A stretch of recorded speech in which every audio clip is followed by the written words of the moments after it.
est de vous, vous-même d'abord. Alors, moi j'ai honte et ça me fait mal. Pourquoi j'ai dit que l'opposition ivoirienne doit regarder l'AES? Quand la CEDEAO avait décidé d'attaquer l'AES, nos deux présidents, le général d'armée Assimi Goïta, le capitaine Ibrahim, ont pondu un communiqué commun. Vous attaquez le Niger, le Mali et le Burkina vont se joindre au Niger pour vous combattre.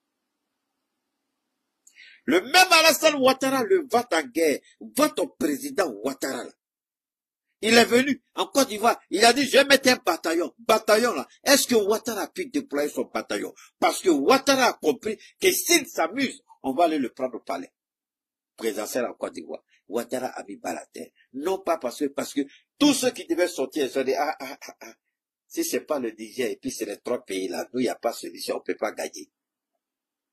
Ils ont réfléchi, ils ont riposté, ils ont mis bas la terre.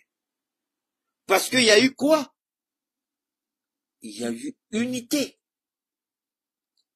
Et au regard de ce succès, on a décidé de créer l'AES.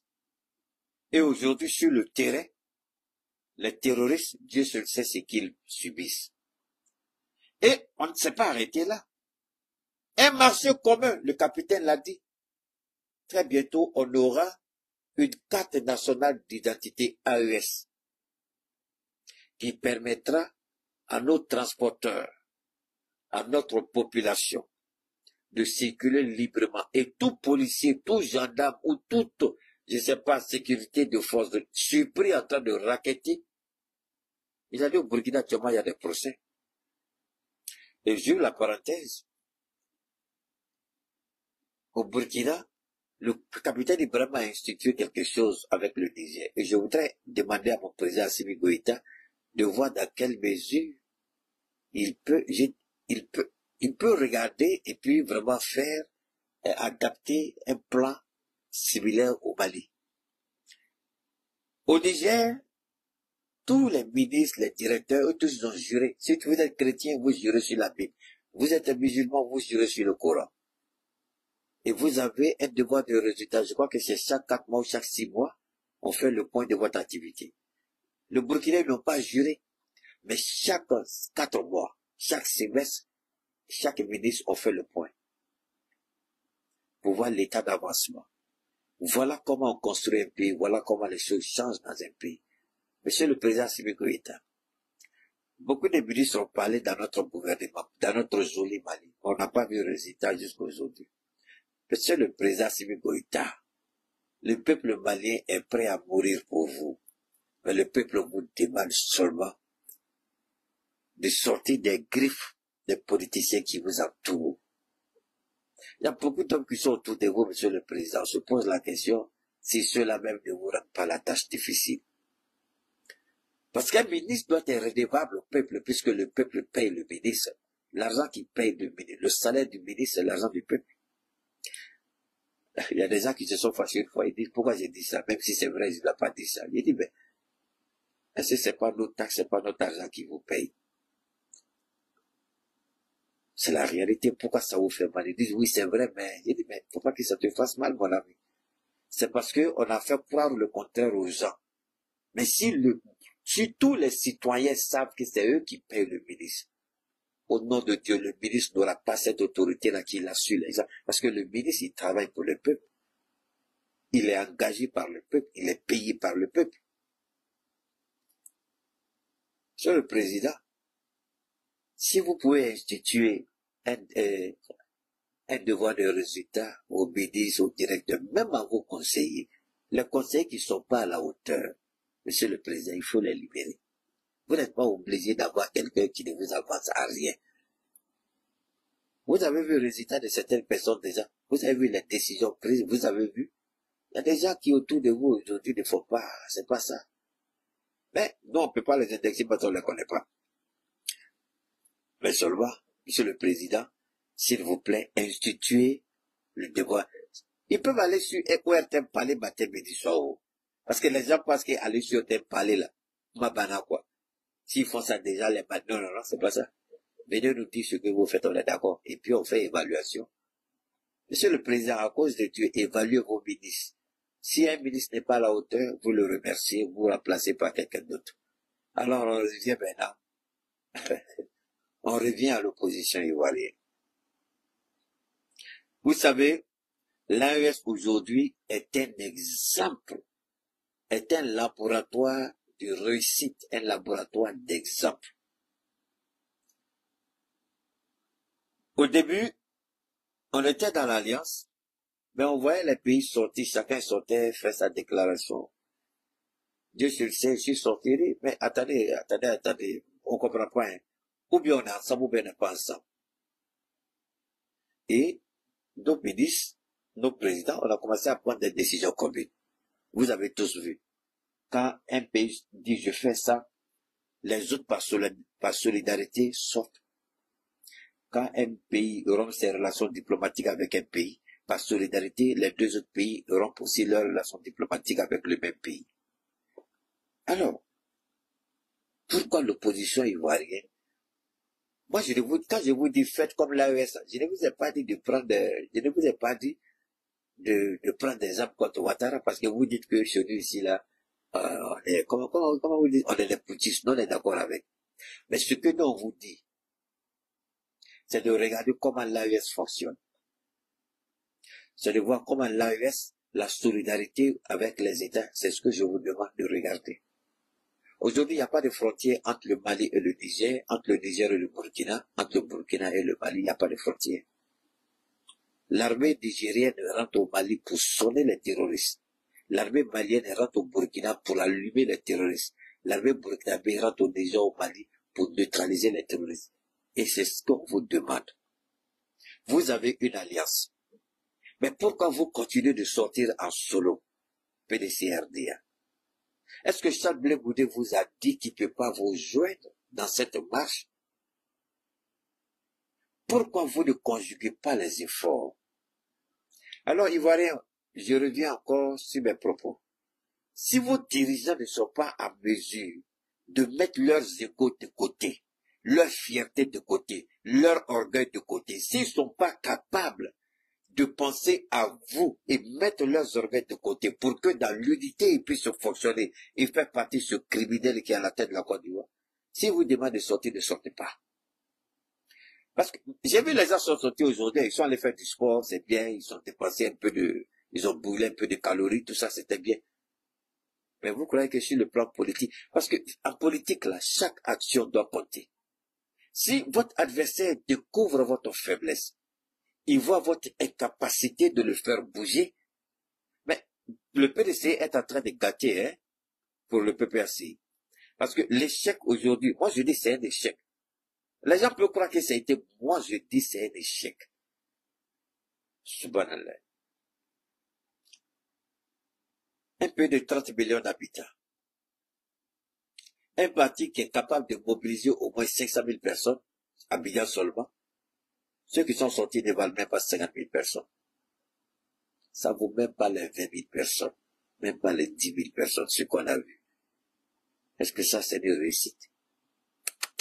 C'est pas ça. Alors, vous continuez avec cette petite mobilisation, vous allez empêcher le PPACI à atteindre ses objectifs.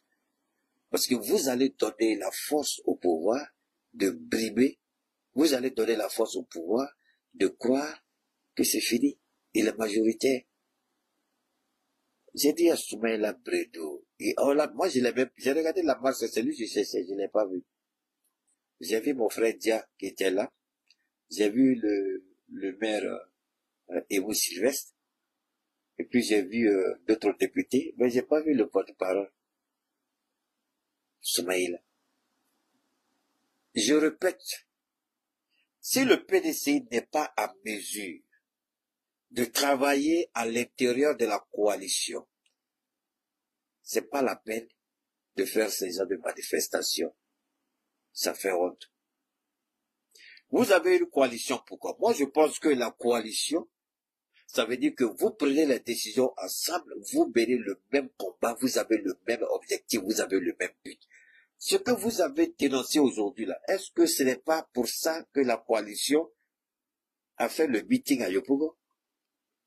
Alors, pourquoi après le meeting, vous vous précipitez, vous voulez faire une marche? Qu'est-ce que vous voulez prouver? Et votre marche, si vous me demandez, c'était un échec. Avec la coalition, peut-être que c'est tout Cocody qui allait être bouclé. Et puis, vous allez vous laisser les policiers là, c'est-à-dire les policiers, et puis les policiers, tellement que les policiers disent, oh, celle-là, c'est des plaisantins. J'ai vu les policiers assis dans leur cargo là-bas, là. Et puis ils sont assis, ils sont en train de dormir dans leur cargo, pendant que les gens du PDCI passaient. Parce que eux-mêmes, habituellement, quand on dit le PPRCI sort, quand vous voyez le déploiement des cargos, vous restez tranquille. Mais moi, je voyais les cargos, les policiers sont assis dans leur cargo et puis ils regardent les gens comme ça. PDC, vous voulez la vérité, vous avez échoué. La marche d'aujourd'hui a été un échec. C'est pas comme ça vous allez enlever Ouattara au pouvoir. C'est pas comme ça vous allez mettre le titre Jam sur la liste électorale. C'est pas comme ça que vous allez avoir la révision de la liste électorale. Quand bien même vous regardez la IRI, ceux-là, c'est des voyous qui sont en face de vous. Ce sont des criminels qui sont en face de vous. Ce sont des gens qui ne respectent pas la loi qui sont en face de vous. Et la seule façon pour vous de vous faire entendre, quand vous êtes dans une coalition, vous sortez avec cette coalition. Même s'il faut prendre du temps pour planifier une bonne stratégie au sein de la CAP, faites ça. Vous n'êtes pas les seuls exclus au sein de la CAP. Blé Goudé n'est pas sur la liste, mais il est membre de la CAP. Et vous faites votre marche, et Blé Goudé, c'est-à-dire que moi je vous regarde, c'est-à-dire, vous allez où avec ça? Honnêtement, moi j'ai regardé la marche, je me suis dit, est-ce que le PDCI n'est pas en train de vendre l'opposition? Est-ce que le PDCI n'a pas un deal avec Ouattara? Est-ce que le PDCI n'a pas un deal avec Ouattara? Parce qu'on ne peut pas faire ça. Ça, Blé Goudé est avec vous, non? Son nom n'est pas sur la liste, et puis vous sortez. Afin Guessa, il vous a soutenu en faisant quoi? Il est sorti de la liste, il est sorti de la commission. Il n'avait pas, Afin Guessa, il est sur la liste électorale, mais il est sorti de la commission. Pourquoi? Pour vous soutenir dans votre action. Vous êtes malhonnête. C'est pas vous tous, hein, mais certains parmi vous, vous êtes malhonnête. Arrêtez de vous blaguer. Vous n'êtes plus en 1990, Oufoué n'est plus là, Bédié n'est plus là. Réveillez-vous, PDCRDA. Vous êtes encore dans un rêve utopique. Réveillez-vous. Ça veut dire quoi ça? Est-ce que le FPI était obligé de sortir de la commission électorale indépendante? Ils sont sortis. Pour faire quoi? Pour vous soutenir. Afin que ça est retenu comme candidat. Mais ils sont sortis pour vous soutenir et vous allez faire une marche à Singleton. Mais si c'est ça, là, vous faites quoi dans la CAP PDC? Sortez. Sortez de la CAP. Sortez. Si vous croyez, si les images que vous êtes en train de mettre sur les réseaux là, Wallahi, je le jure au nom de Dieu, sur la main, sur le Coran, c'est un échec.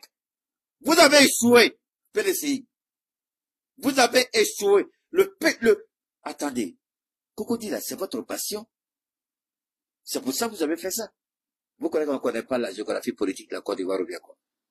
Je vous dis toujours, moi, je ne suis pas camarade de quelqu'un, je ne suis pas garçon, je ne suis pas camarade de quelqu'un. PDCI, RDA là, Cocody là, c'est pour vous.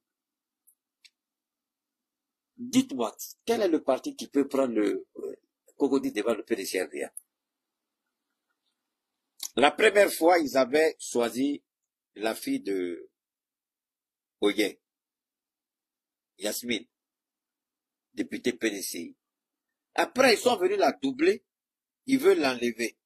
Elle est partie indépendante, mais on sait qu'elle est PDCI, elle va mourir PDCI, elle est partie indépendante, elle les a allumés, elle a allumé un RHDP, elle en indépendance, elle a gagné.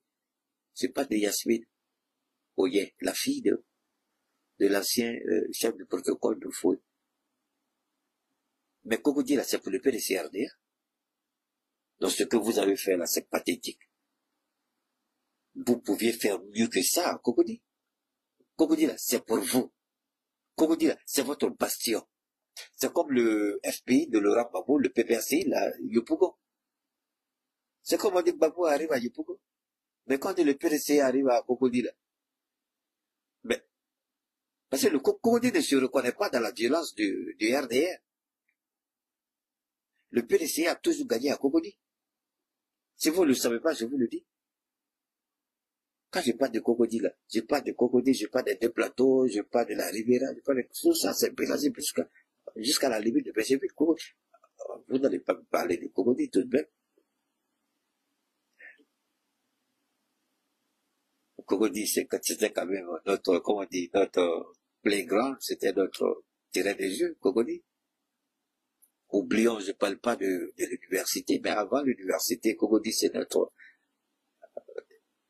Parce que dans la jeunesse aussi, là, quand tu vas et puis tu frappes à Cocody, là, on te respecte. Les jeunes disent encore, Makori, 13 000, il y a concurrence à Cocody toujours, surtout Makori, Cocody, là. Il y a toujours cette petite... Bon, pas maintenant, hein, les choses ont beaucoup changé, à l'époque. Il y avait cette petite concurrence, Makori, Cocody. Makori, quartier résidentiel, et puis Cocody, il y avait cette petite concurrence. Bon, je ne vais pas rentrer dans les détails, on dit, Keita, toi, tiens, vivant, laissez ça, parce qu'on sait de quoi on parle. Mais moi, j'ai honte. J'ai honte. J'ai honte pour le PDC. J'ai honte. Vous n'allez nulle part avec ça. Vous ne gagnez rien avec ça. Vous n'allez rien obtenir avec ça. Et vous allez rendre le combat plus difficile. Et pour le COJEP, et pour le Front Populaire, et pour MGC, et pour le PPRC. Quelque part, je peux dire, ah, je comprends pourquoi Gbagbo Laurent ne veut pas se lier à vous. Je peux dire, ah, je suis en train d'attaquer Gbagbo Laurent pour qu'il se lie à vous. C'est comme si Gbagbo Laurent, je l'accusais de tout. Même si mes accusations sont fondées, je peux me dire qu'il a ses raisons. Vous ne méritez même pas qu'on vous aide souvent. Parce que vous avez encore des vieux qui sont dans le parti, là, qui sont déconnectés de la réalité. Et mon frère Dia, pardon, il faut parler à tes dirigeants. Je sais que tu es très écouté, Dia au fond. Les chefs d'aujourd'hui, là, je voudrais que tu tires personnellement les leçons. Et que vous ne sortiez plus comme ça. Prenez le temps de planifier quelque chose au sein de la coalition. Ici, on ne doit même pas attendre. Attendez. Une petite question à mon frère Dia. Quand la mission de l'Union africaine est arrivée en Côte d'Ivoire, elle a rencontré qui et qui? Elle a rencontré le PPRCI à part, le RHDP, et puis qui? La CAP. Est-ce que vous avez entendu que la mission a rencontré le PDCI à part? Non. Et la mission de l'Union européenne, elle a reçu, c'est au domicile de Simone Gbagbo que la mission a été reçue par la CAP, avec tous les représentants des partis politiques qui sont membres de la CAP. Est-ce que ça, là, ça vous dit quelque chose, PDC-RDA? Moi, je ne suis pas votre ennemi, je suis votre meilleur atout et votre meilleur conseiller politique. Je suis le meilleur conseiller que vous n'allez jamais avoir et je vous donne conseil gratuit. C'est pourquoi je ne veux pas travailler pour quelqu'un. Parce que quand tu travailles pour quelqu'un, la vérité comme ça, tu ne peux pas lui dire. Quand tu payes chèque de quelqu'un, là, tu ne peux pas lui parler comme ça. La mission de l'Union africaine, c'est pas chez Simone Gbagbo, ou non, c'est pas la CAP qui les a reçus chez Simone Gbagbo. Est-ce que c'est la maison du PDC? Est-ce qu'ils sont allés voir le PDC? Non. Pourquoi c'est difficile pour vous de travailler? Travaillez ensemble, je vous appuie. Arrêtez ça, ça ne sert à rien. Parce qu'aujourd'hui, moi je suis sûr que beaucoup d'Ivoiriens se sont assis et puis ils ont dit bon. Parce que eux se disent, s'ils travaillent au sein de la CAP, on ne verra pas l'influence du PDCI. Le PDCI n'a aucune influence. Vous voulez qu'on vous dise la vérité, vous n'êtes plus rien dans le pays, vous êtes minoritaire pris à part. Vous ne pouvez rien changer pris à part. Aucun parti n'est majoritaire en Côte d'Ivoire. Aucun. Je répète, aucun parti politique n'est majoritaire en Côte d'Ivoire, même pas Laurent Gbagbo. Il est minoritaire. Vous ne pouvez rien changer à la lance. Quand Israël allait provoquer l'Iran, c'est tout l'OTAN qui est en train d'aider aujourd'hui à intercepter les missiles de l'Iran. Et là, même avec ça, il y a plein de missiles qui sont passés. Parce qu'ils ont saturé le ciel. Et puis ils ont fait passer les missiles hypersoniques. Les missiles hypersoniques n'ont pas été interceptés. Aucun missile hypersonique n'a été arrêté. Tous les missiles hypersoniques ont frappé les cibles. Ils ont fait la distraction avec comment on appelle ça? Les drones. Vous voyez, Israël a déployé ses mix sur les drones. On voyait les drones être abattus. Les gens criaient, wow, wow, wow. Mais quand les missiles arrivent, wow, boum! Tu vois, wow, boum! Tu peux voir au moins 10 missiles comme ça. Boum, boum, boum, boum. J'ai dit, wow, subhanallah. Tiens! Iran n'est pas là le dos de la cuillère. On va revenir sur l'Iran. Laissez-moi finir. L'opposition ivoirienne, je vous demande pardon. Regardez l'AES, pour une fois, les militaires sont en train de vous donner des leçons. Regardez comment l'AES fonctionne. Regardez comment l'organisation fonctionne. Regardez comment les pays sont solidaires les uns des autres. Et aujourd'hui, il y a une diplomatie, une seule diplomatie, c'est-à-dire que les trois pays parlent au nom d'un. Ça veut dire quoi? Si vous voulez rencontrer le ministre des Affaires étrangères du Mali, une fois que le calendrier est bouclé, il fait appel à ses homologues du Niger et du Burkina qui viennent au Mali pour les rencontrer. Si vous voulez rencontrer au niveau de la défense au Burkina, ils appellent les homologues maliens ou les chefs d'état-major de leurs homologues maliens, nigériens, qui se retrouvent au Burkina et tout. Donc, il y a un certain nombre de volets. Les trois pays ont décidé de travailler là-bas simultanément et de façon synchronisée. Mais il y a des volets où chaque pays, puisque les pays n'ont pas totalement rompu, comment je peux appeler ça, n'ont pas totalement, abandonné leur souveraineté. Donc, il y a une partie de la souveraineté que le pays, évidemment, exerce quand il s'agit des relations internationales. Et puis, je crois qu'il y a 3 ou 4 comme ça, où les 3 pays travaillent ensemble. Mais pourquoi au niveau de la CAP, là, vous ne pouvez pas déterminer ça?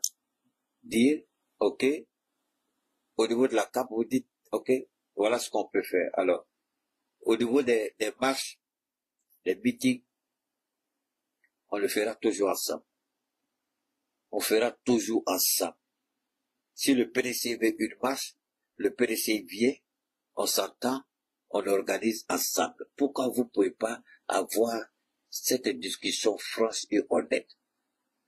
Vous voulez un meeting, on l'organise ensemble. Vous voulez faire une marche? La marche peut être initiée par le PDC-RDA. Mais c'est la CAP qui va organiser la marche. Si vous estimez que vous pouvez faire tout seul, alors pourquoi vous êtes dans la CAP alors? Pourquoi vous êtes dans cette coalition? Mais il faut sortir. Si le PDC peut gagner seul, sans les autres, tant mieux. Alors, je vais clore ce chapitre avec une réflexion de Soro Guillaume. Soro Guillaume a dit ouvertement à Ferké, après sa démission de l'Assemblée nationale. Il dit, Ouattara, ton affaire des RHDP là, je ne crois pas à ça. Il dit, ben, je voudrais rappeler au président Ouattara que quand les choses étaient chaudes, quand c'était difficile, il dit, j'ai proposé à Ouattara de rejoindre le RHDP que le président Bédié venait de créer, avec les Niamiens, avec les Mabritokeuses, avec d'autres personnes. Et Ouattara avait fait croire à Soro qu'il était suffisamment fort, populaire, majoritaire pour gagner seul. Et Soro, qui était à l'époque encore Premier ministre, je crois qu'il a eu la chance de voir passer sous ses yeux un certain nombre de sondages qui n'étaient pas favorables à Ouattara. Et il a dit à Ouattara, Monsieur le Président, vous ne pourrez pas gagner seul. Seul face à moi, vous ne passerez jamais. Soro dit, il a pris du temps pour convaincre Alassane Ouattara pour rejoindre. Donc, affaire des RHDP, les bâtards là qui disent RHDP, c'est pas création de Ouattara. C'est Bédié. Soro dit, il a pris le temps sur lui. Tous ceux qui insultent Soro aujourd'hui. C'est pourquoi le RHDP est une malédiction et ne sera rien parce qu'il y a trop de trahison et de mensonges dedans.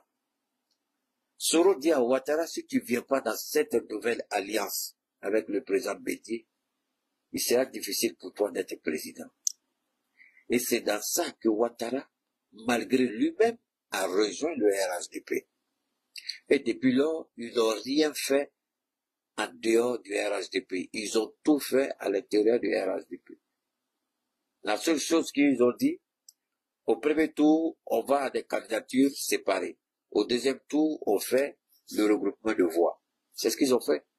Au premier tour, ils étaient tous candidats. Vu que, et c'est par rapport à l'accord du RHDP que Bédié a volontairement refusé de faire la réclamation parce qu'ils avaient dit qu'il y avait des irrégularités.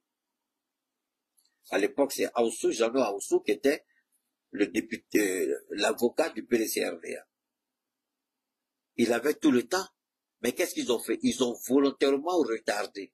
Et quand ils sont allés, on leur a dit qu'ils sont arrivés en retard. Mais Bédié savait très bien ce qu'il faisait.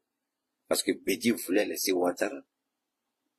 Vu que c'est Ouattara qui venait en deuxième position.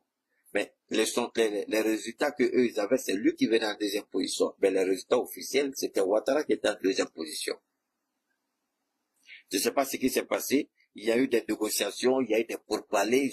Donc Bédié finalement, qui devait, parce que si la demande de Bédié avait été amenée à temps, le deuxième tour allait être repoussé jusqu'à ce que la Cour suprême ou la Cour constitutionnelle puisse statuer.